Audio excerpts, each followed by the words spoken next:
Manager of Infrastructure Services, Michael Thompson. We'll hear their updates and then there will be an opportunity to ask questions after. Please keep your questions limited to one question and one follow-up. Thank you.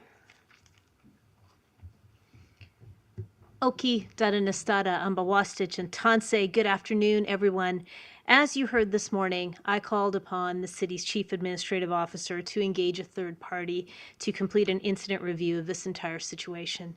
Like all of you, I wanted to get to the bottom of what happened.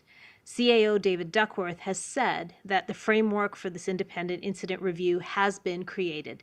He further said that it will be a panel that includes experts in the water industry, water utilities managers, academics, engineers, as well as other infrastructure experts.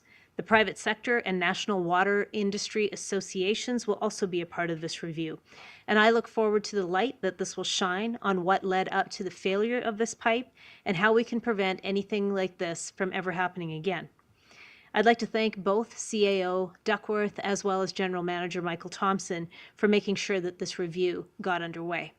I'd also like to thank the teams at the Glenmore Water Treatment Facility for keeping us in good shape while that facility has been shouldering the load of the city. Your diligence and your hard work is greatly appreciated by all of us. I have some great news on water use in the city. Yesterday, we consumed 450 million liters of water, which is well below our threshold. And that goes to show that you are doing a great job in joining our neighbors in Airdrie, Strathmore, Chestermere, and Tsuut'ina Nation in reducing water usage by a quarter. Every liter helps, and the crews at the Glenmore plant in their efforts to keep a precious supply of water moving throughout the city for all of us. A special thank you to the classy folks at the San Diego County Water Authority for putting those 2 lengths of pipe on a truck yesterday. Those last pipes could be here sooner than expected, meaning that the concurrent work on all 5 hotspots is well underway. With regard to the work that's being done on the active sites, we have implemented a process to have crew leads meeting with each other twice a day to discuss lessons learned over the course of their shifts. We have also had the learnings from the repairs to the original break come forward so that we can have some suggestions that help us do things quicker while also maintaining the highest standards of safety. The very close collaboration between city crews and our contractor partners from the private sector has meant that we can move this project forward in a way that is both safe and as quick as it can be. You'll hear more from Michael Thompson in a few minutes about what's happening on the construction front, but first let's have Deputy Chief Kobe Dewar come up and give us an update from the Calgary Emergency Management Agency. Thank you, Mayor. Good afternoon. I'm happy to be here again while Chief Sue Henry is taking some well-earned days off. I want to start today by again thanking Calgarians for everything you have done to limit water usage. My heartfelt gratitude to all of you for pulling together and helping us with this emergency. I'd also like to thank our regional partners and neighbors in the town of Strathmore, cities of Chestermere and Airdrie, and Tsuut'ina Nation.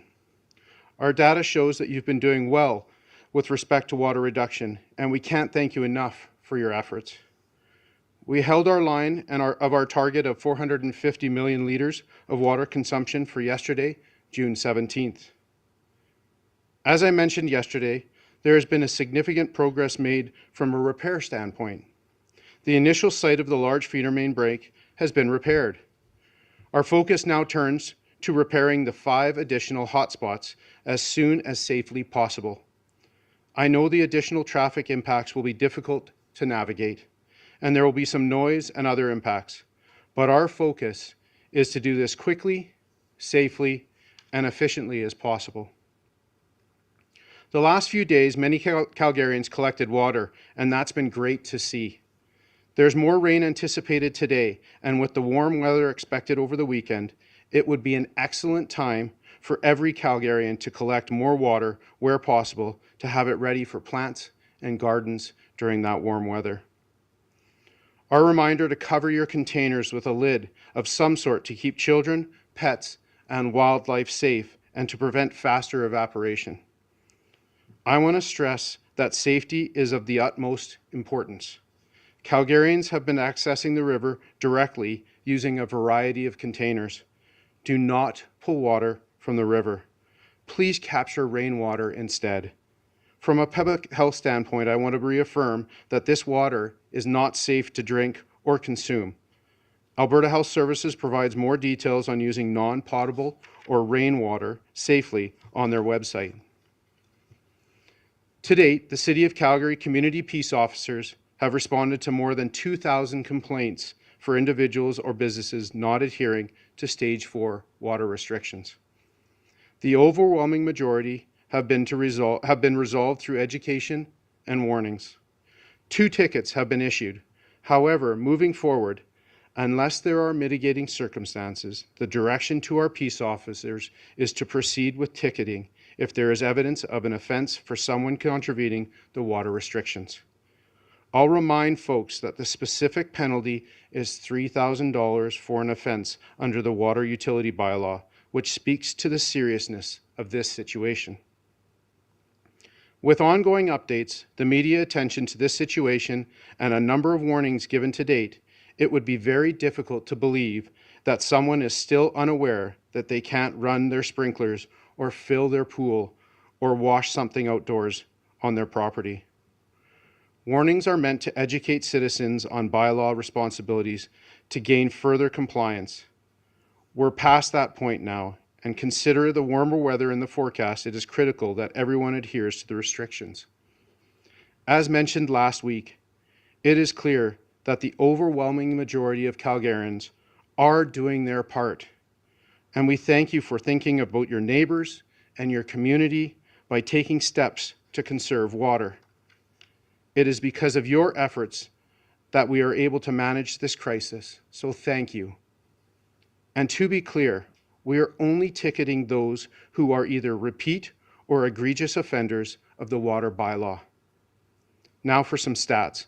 Officers have had 2,048 calls since June 6th. There have been 560 written warnings issued, 709 verbal warnings, 2 violation tickets have been issued to corporations. We have had a total of 128 calls for service regarding the fire ban. 99 are pending investigation, 14 written warnings have been issued, 53 verbal warnings have been issued, and 4 violation tickets have been issued. The total number of calls related to this water event to date through 311 is 6,918. To all, please continue to do your part to reduce water consumption. Make every drop count. I would now like to bring up GM Michael Thompson to give us an update on what's happening around their sites.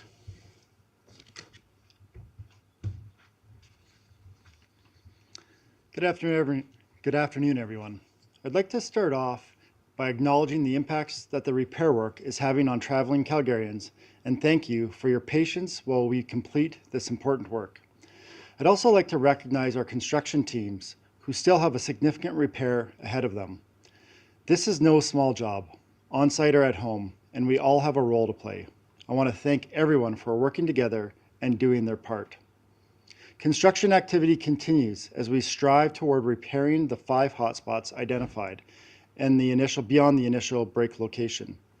These repairs are taking place 24 hours a day at 2 new construction areas that are separate from the location of the original water feeder main break.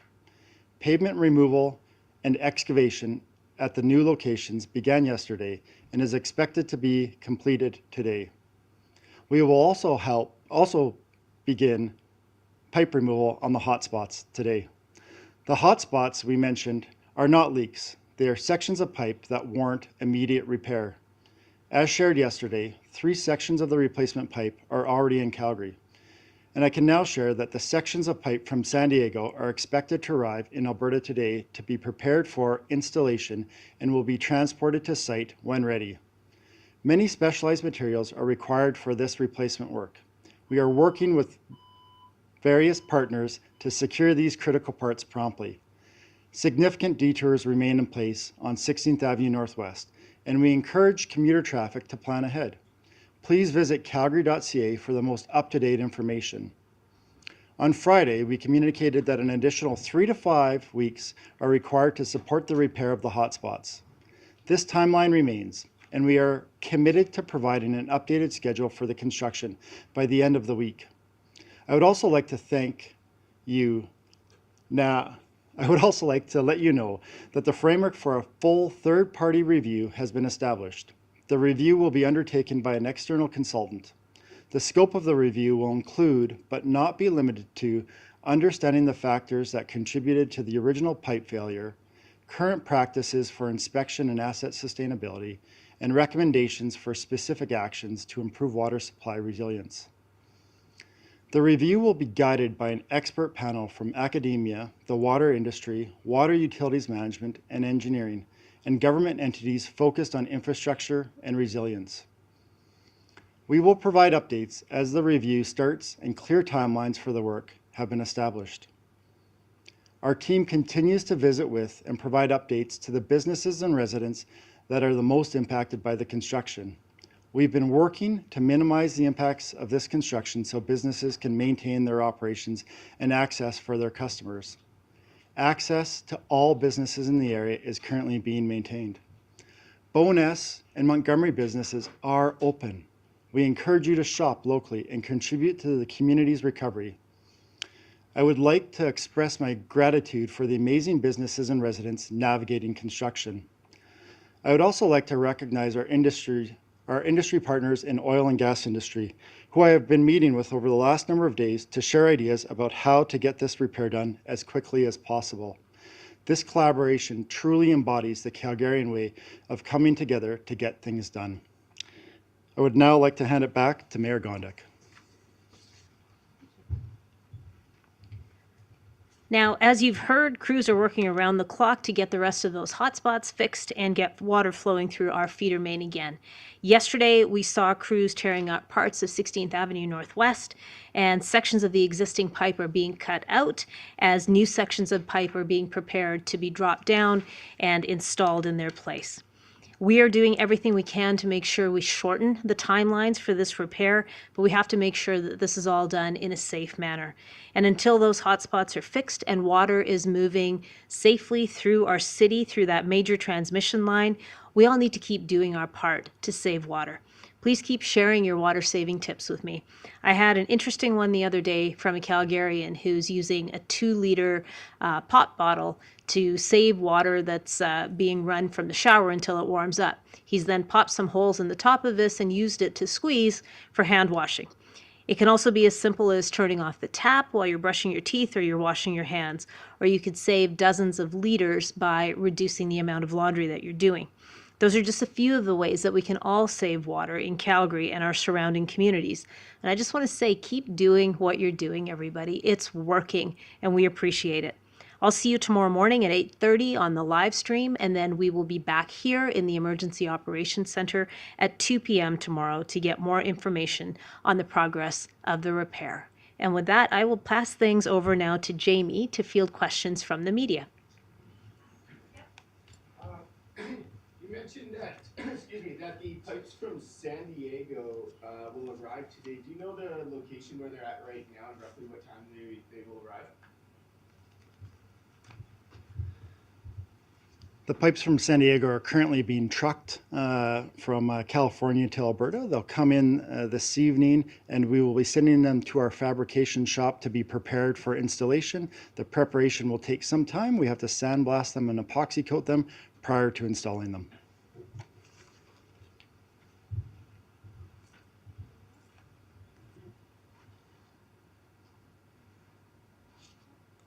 Sean Bolzer, Western Standard.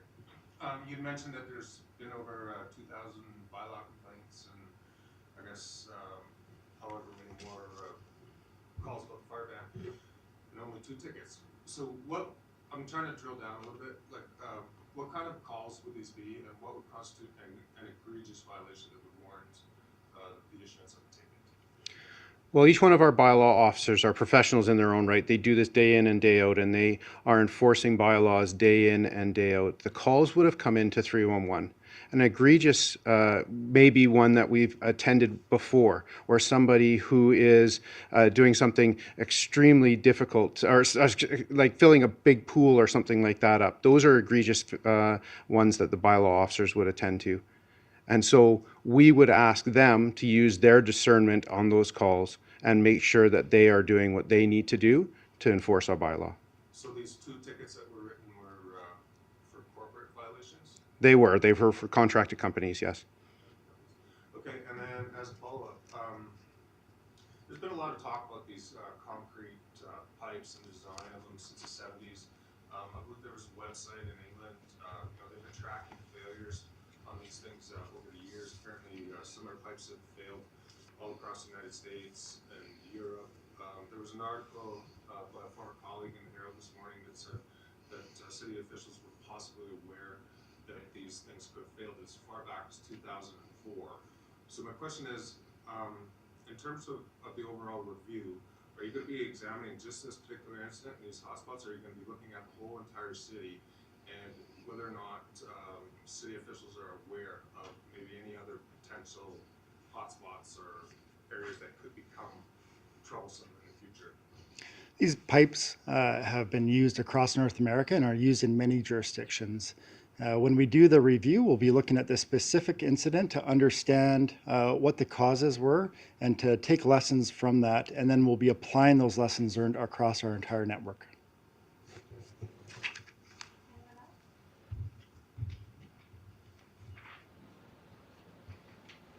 How are those 2 workers doing from last week? Thank you for asking about those 2 workers. The first worker, which was the employee of the City of Calgary, has returned to work in a modified capacity, and the second contractor is, as at the last that we have heard, is still in the hospital. Thank you, everyone. See you tomorrow at 2.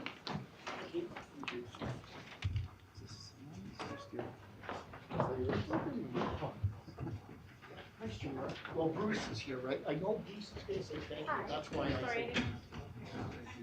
And you know what Bruce is? That's why you're the Okay.